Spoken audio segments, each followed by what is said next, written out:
Welcome. This is House Appropriations on Wednesday, May 7th at 1 o'clock, and we're here to take up S-117, an act relating to rulemaking on safety and health standards, etc.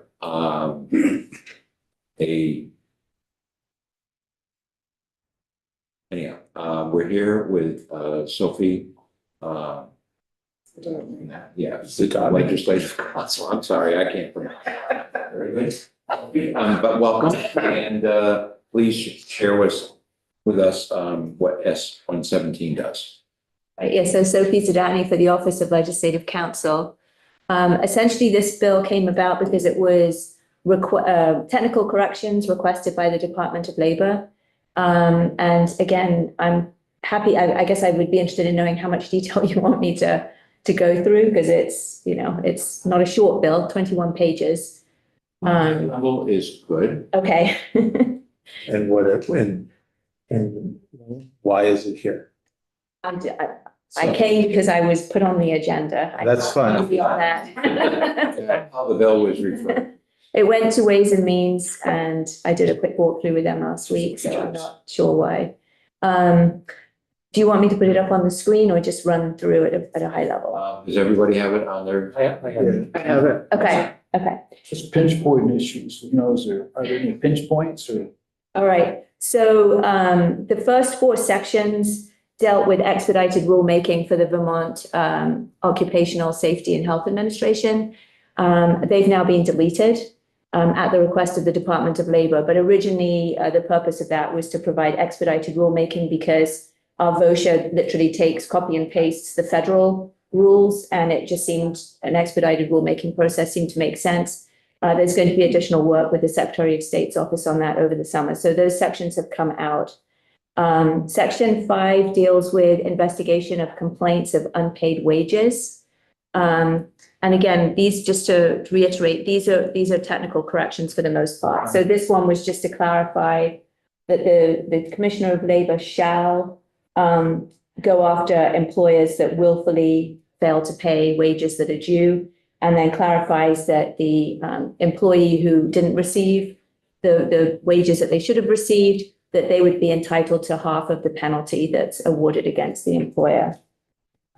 Section 6 on page 2, this again is a technical issue, and this just says that when calculating the minimum wage, that the calculation is going to be done rounded to 1 decimal point. So Section 7.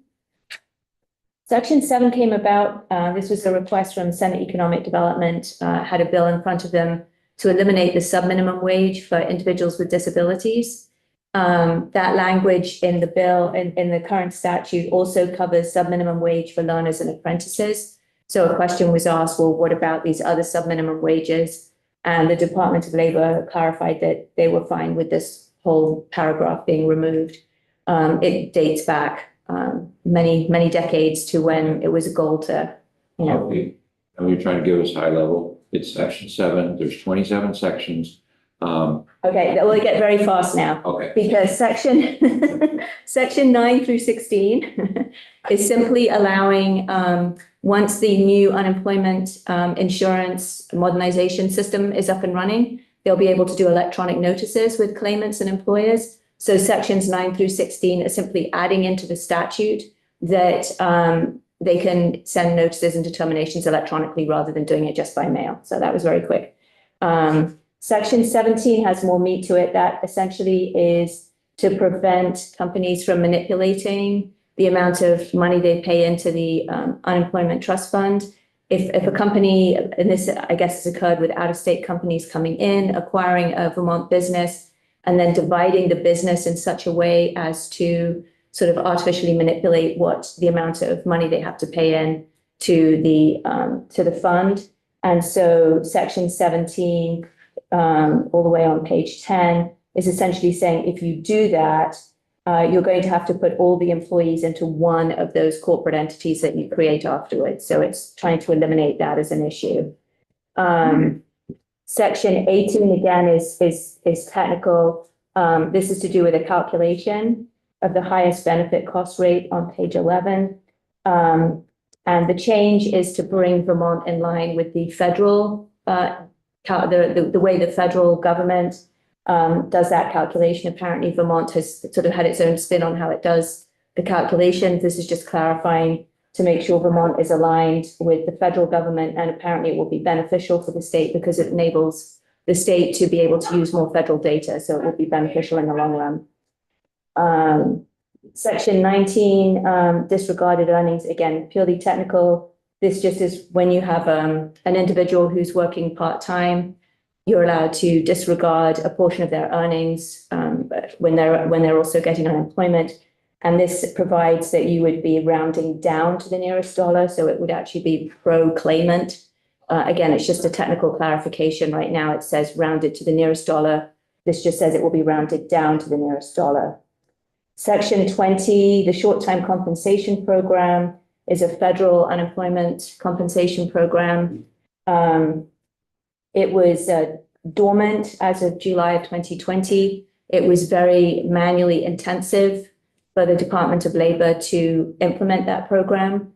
And so it was put into a dormancy phase, but now with the new system coming in, the department will be able to sort of revive it. So this is just providing that once their new system is up and running by next summer, that then it's going to come out of dormancy and they'll be able to continue offering the short-time compensation program. Section 21 and 21A on page 13 going into 14. This is extending some deadlines that are currently in session law. And again, this is to do with the new system that's being implemented, the new information technology system. The launch date for that is now anticipated to be next summer. So this is just pushing the date from summer of 25 to summer of 26. Section 22, these sections at the end deal with workers' compensation. These were originally in a different bill when it came out of the Senate, but have been moved over to this. In brief, a medical case management, I'm on page 15, looking at section 22.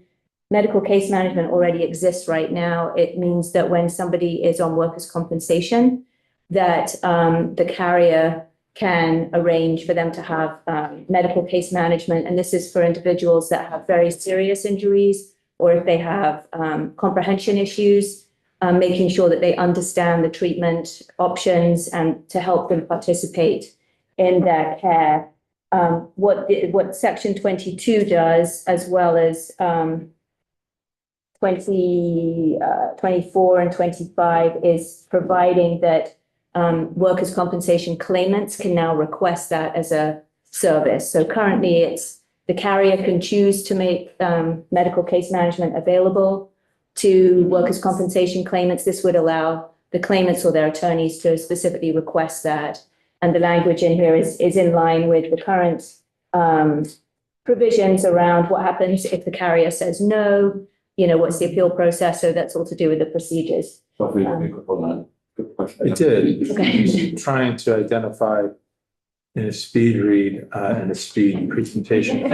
I'm trying to go. Why? I follow instructions. You're doing fine. No. I just, why this is in front of us, and all I can think of now is sections 20 and 21, which, I mean, if we're still, if the FY 25 budget had any funds in it to carry out the development and implementation of the modernized information technology system for the unemployment insurance program, now it's being moved to 2026 as a deadline. Does that affect any of the funding that we may have put in, or did we include enough funding? That's the only thing I see in this as being relevant to us. I may be wrong, No but fiscal mode. No, not that I'm aware of. because the motion on this is like, yeah, I guess we support this. Has no impact on the appropriations of the state. That would be the testimony, Yeah, we'll see. the report. Right, that will be. Looks And like it would possibly, I mean, did you say that the fund, the short-term fund is federal funding? It's a federal program, but it's not one that for unemployment insurance, it's just not one that we've been using. The state has really been using that disregarded earnings mechanism to help people that have been laid off or reduced hours or working part-time. The short-term compensation program, as I understand it, is a way to incentivize employers to not lay people off, but to give them reduced hours. It comes out of the UI fund. Yeah. But it doesn't come out of general. Right. No, but that would still be our purview of. Yeah, well- And I guess you could argue with the. That would cost more money if you did that. Changes in, medical case managers and stuff somehow might influence the disbursements from the fund. I'm just thinking. So that's under workers' compensation, and that would be through the employer's carrier, their insurance carrier would be paying out the cost of the case medical. And this short-term compensation program, I mean, I think the next question would be, and it's nothing that would be in place for this fiscal year anyway, is how it gets funded. Is it funded through federal funds? If it's funded through the unemployment? Yeah, it's funded by And- employers through the UI. Right. And they collect on unemployment to make up the difference between their short-time salary and what their regular salary would have been. So that they weren't laid off, so they would work fewer hours, like 2 days a week instead of 5 days a week. Right, but I can receive unemployment insurance if you cut me to halftime. If you cut me to halftime, I can apply for UI. This is reinstating, as you said, it was dormant, it's dormant. This is reinstating a program that side swipes UI so that you don't have to say, I'm laying you off. But you still made it up in the I'm different. gonna pay you half for the Yeah. reduced hours, or I'm gonna pay, and this short-term compensation program is gonna help the employer pay for that halftime, or? Well, they don't have to pay the full-time salary. But the goal, well, disregarded earnings is something where they, town only, what's it, 50%? Right. And so the two of them are sort of companions, doing sort of the same thing. But short-term was done, and I remember when we did it, is that we created it so that it would be, if there was you lost an order for a big manufacturer, or you had a recession, or something like that. Instead of having the employer lay a whole bunch of people off, or half your, 10% of your labor, whatever, they would go and they would be able to cut back their hours, and then they would make up the difference with unemployment insurance. And it was only supposed to be temporary. And then as time went on, it became obvious that this became a business plan that employers were using. It wasn't just temporary. So there was a lot of discussion as to, we really don't want to create that problem. We want to go and have people re-employed and go back on full time. This is not going to work the way we've got it right now. So they paused it. And I think the disregarded earnings was going to pick up those people that had this situation.